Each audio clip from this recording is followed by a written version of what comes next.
Well, joining us now is Phyllis Bennis, a fellow of the Institute for Policy Studies in Washington, D.C. She's also the author of Understanding Palestine and Israel. Ms. Bennis, always nice to have you on the programme for your analysis. Can we just begin with how delicate you think we are at in terms of this moment in time, in terms of the ceasefire talks? We are hearing that both Netanyahu and Trump question the viability of moving forward, and that's raising alarm bells.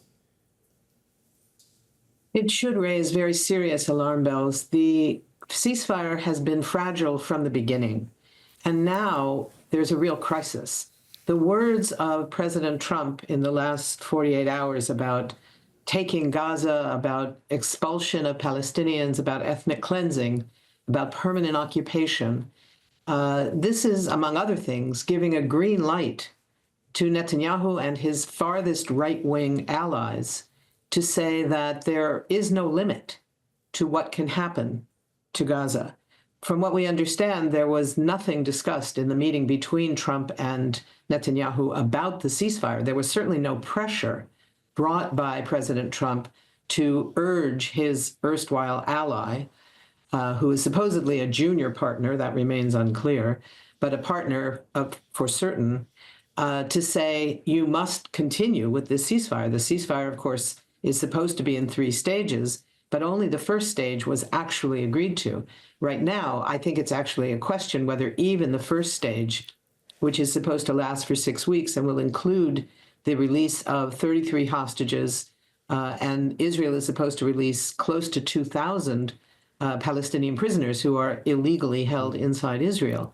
Whether that will even happen remains uncertain, and whether it will go to the second phase is even less of any certainty. We know that the second stage discussions were supposed to begin this past Monday, and the Hamas delegation was in Doha, began discussions with the interlocutors, but the Israelis did not send a delegation.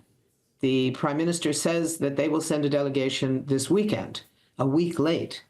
So what that says is very clear that it is not a priority for Netanyahu, who, of course, wants the war to continue. Yeah, if I can just jump in there, if that is the case, do you think that then the trip of the Qatari foreign minister as one of the mediators to Florida to speak to Steve Witkoff is a way of trying to firstly test the water about where America stands right now in terms of those negotiations, and America is one of the mediators, but also to try and put pressure on Mr. Witkoff to perhaps make him understand, that we are at a very delicate stage? I mean, how do you think this balance of mediation works? Yeah, I think that may be the hope of the Qatari delegation when they come, but I think it's probably a misplaced hope. Steve Witkoff has the job he has because he was a longtime family friend of Trump, not because he's an experienced diplomat. It's because he is close to Donald Trump. So when he meets with them, he can speak in the name of the president. The notion that he will somehow be persuaded to try and persuade the president of something different, I think is quite unlikely. So I think that it's a very significant question right now, whether there will be the possibility of finishing the first stage and getting into discussions about the second stage, which is ultimately about ending the war. Netanyahu has been very clear. He does not want to end this war. He has said recently that the way the war will be ended will be by winning it, not by negotiations. So he's clearly not taking this seriously. Yeah, so while this all sort of plays out on the international stage and the world watches from outside, how does this all sit domestically? Because there is a domestic American audience that is becoming more and more polarised, it seems, be it small or not. In watching these events unfold, the American public have become more and more aware of the politics around the Middle East, the reason that Palestine is under occupation and why it's been under occupation for over 7 decades. How do you think this is sitting right now domestically? Well, I think there's a great deal of unease. I think the shift that we've seen in the last 16 months of the Israeli genocide in Gaza has led to an extraordinary shift in the public discourse. In one of the most recent polls, just about a little over a month ago, I guess, 77% of people across this country, of all parties, said, 77% of Democrats said that they want to stop military aid to Israel. 61% of all parties said that. That would be unthinkable just a year ago.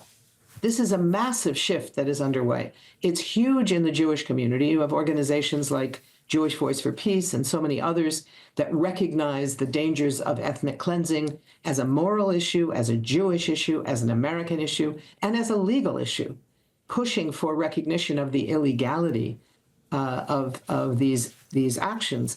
And the U.S.-Israeli alliance being so close, this was true through the years of the Biden administration, where the provision of weapons to Israel that made it possible to carry out this genocide continued despite whatever urging or requests we heard from President Biden and others in his administration.